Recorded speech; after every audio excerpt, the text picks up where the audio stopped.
On this National Nonprofit Day, we are highlighting a wonderful organization called Sheperd's House, focusing on men, women, children, and families who are facing homelessness and other crises. And here with me today is Anne Marie. Hello. Thank you for joining me and being part of National Nonprofit Day. We're blessed to be able to highlight you. Anne Marie, tell me how the organization started and how long have you been around and serving people in Portage County, men, women, children, and families? Well, unfortunately, I've been around a long time, and I have seen the serious changes and people in crisis. And it took us 5 years to get the shelter off the ground.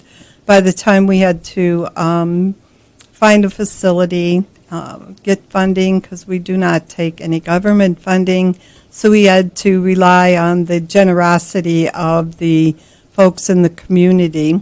We do try to just serve Portage County residents because that's where our funding comes from, but there's always that exception to the rule as well. Okay, and how many years is the...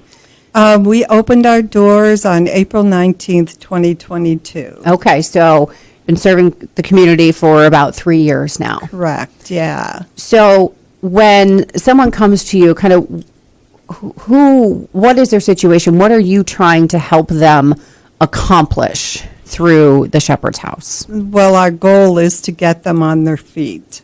Folks that are homeless and in crisis, they do not want a hand out. They want a hand up. They don't know where to begin to get those resources.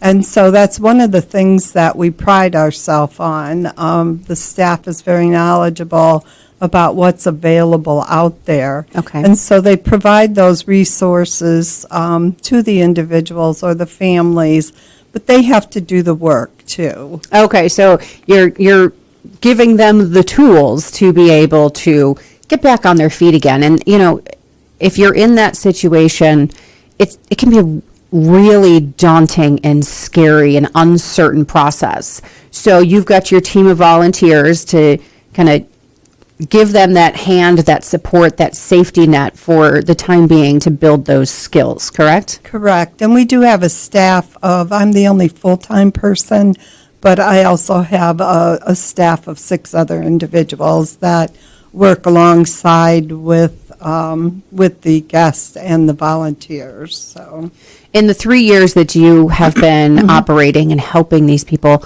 you know, that are facing homelessness, how many have you helped? How many families? How many individuals? We have had about 275 individuals that we have helped. Wow. Now, not everyone is successful, but we pride ourselves on those that have reached that milestone. We're seeing more and more seniors coming to us. We had one lady who lost her husband, and of course that decreased her income. She couldn't make the rent payment, so she became homeless. And she tried going to stay with her daughter and her brother at one point too, and that just did not work out. She actually came to us 3 different times and then changed her mind before she actually got in the door. But once we got her in the door, she's doing extremely well. She has her own apartment now. She's in assisted living. She has the freedom, and she has some income to rely on as well. Oh, that is a wonderful story. And I'm sure that when you're in that situation, asking for help is one of the hardest things that you can do. It's very humbling, swallowing your pride, especially for a senior who they've supported themselves all their lives, and then all of a sudden, here they are. Right. Where do I go? What do I do? Who's going to help me? Right. Who can I trust? Right. And that's what you guys and your team there at Sheperd's House is for. And, you know, a big thing to note is that you are faith-based residents. We have a pastor that comes in 4 mornings. Initially, we were looking at hoping he could have like a 30-minute session, but because the guests get up at different times and some of them go off to work, so what he does is he comes in and he ministers to them individually And that has worked out really well. And then on Fridays and Sundays, we have different churches that come in and provide a meal, and we can also streamline their service. So it's definitely part of the fabric, and hoping that not only the work that you and your team are doing, but that God is working in their hearts to know that He loves them, others love them, and everybody is there to help them. And you know what? That's very true for the staff as well, and for the existence of the shelter, because there'll be days when I'm like, okay, what are we going to feed them? And this was at the very beginning of our opening. Okay, so where are we going to get this food? Where are we going to get the money to buy the food? And you turn around, and all of a sudden someone's at the door with 30 pounds of ground meat. So that's wonderful. The community it's a truly God coming thing. together. Those are God things when that happens. So you mentioned you've got churches that come in and will serve a meal. So obviously those are the types of services that the community can come and help with. What else can they do? Oh, they can come in and they can do laundry. We make sure that our facility is clean, so if they like to clean and do maintenance work, they can come in and do that.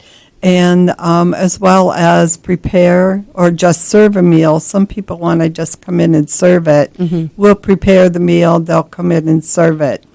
They can play games. A lot of our individuals enjoy just sitting down, playing cards, and Sure. feeling normal. Yeah. Because of their situation. And I love that it's really bringing people joy too. Not just the volunteers, but those knowing that somebody's actually care Exactly. and there to help them. Yes, because when they come to us, they feel like they have nowhere to turn. They have no one to go to. Maybe the family has said, okay, we're done. Right. You need to figure this out. Right. And another situation, we had a family that came to us, a mom and a son, and the son had been, mom didn't know what to do. He had not been on his medication. He had schizophrenia.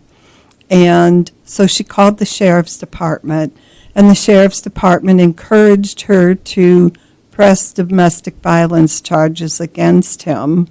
And they assured her that that would be the way that she would get services for him. Well, that's not what happened. Is she could not find any place that would rent to her because he had those charges, even though it was an isolated incident. So we were able to work with them. They had been living in their car, and we were able to work with them. And he is now in a group home, functioning very well. He's very happy. And mom has her own apartment.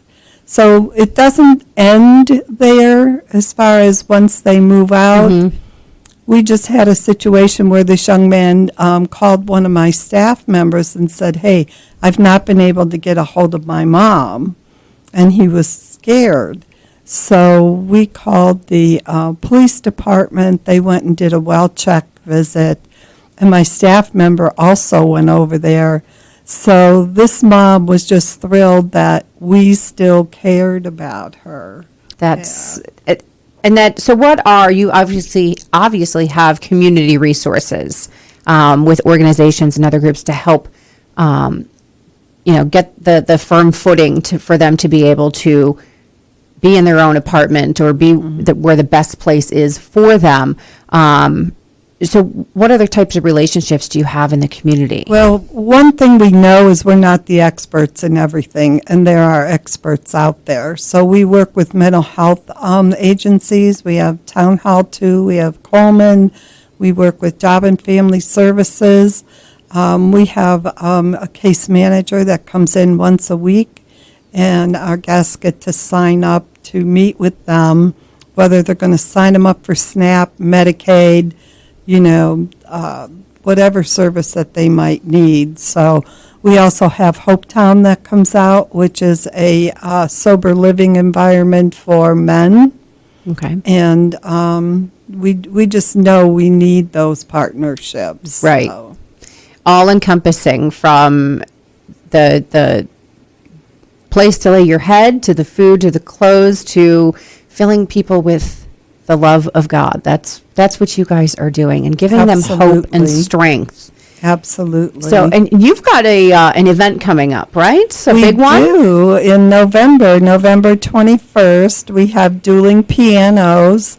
And this year it's going to have a little bit of a Western spin-off theme. So we're really excited about that. And there's information on our website. And what is that website?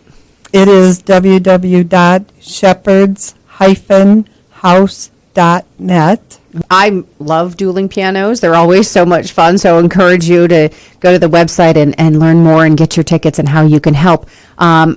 You're accepting, you have volunteers that come in, and donations are big for you guys, correct? And unbelievable, one of the things that we really need is TP, because we probably go through 260 plus rolls of toilet paper a month. Wow. So it's not something I think you would actually think about, but toilet paper and paper towels, coffee, sugar, powdered creamer, those are things that we use a lot of. Okay. So. And do you have a list of that on the website? Can We people, do. Gift cards just as good for yes. Amazon and area stores? Absolutely. And you guys can go. Yes. Just make sure that you have the necessities for your guests. Yes. So again, tell us what the website is, Anne Marie. www.shepherds-house.net. And Anne Marie, thank you so much for joining me today and sharing Shepherd's House and the ministry behind it. And again, just one more time, how can people find you? Well, they could call at 330-235-8600 or go to our website, shepherds-house.net. It is National Nonprofit Day. We are highlighting Shepherd's House. Anne Marie, thank you again for being here. And I encourage you, check it out. See how you can help those in your community.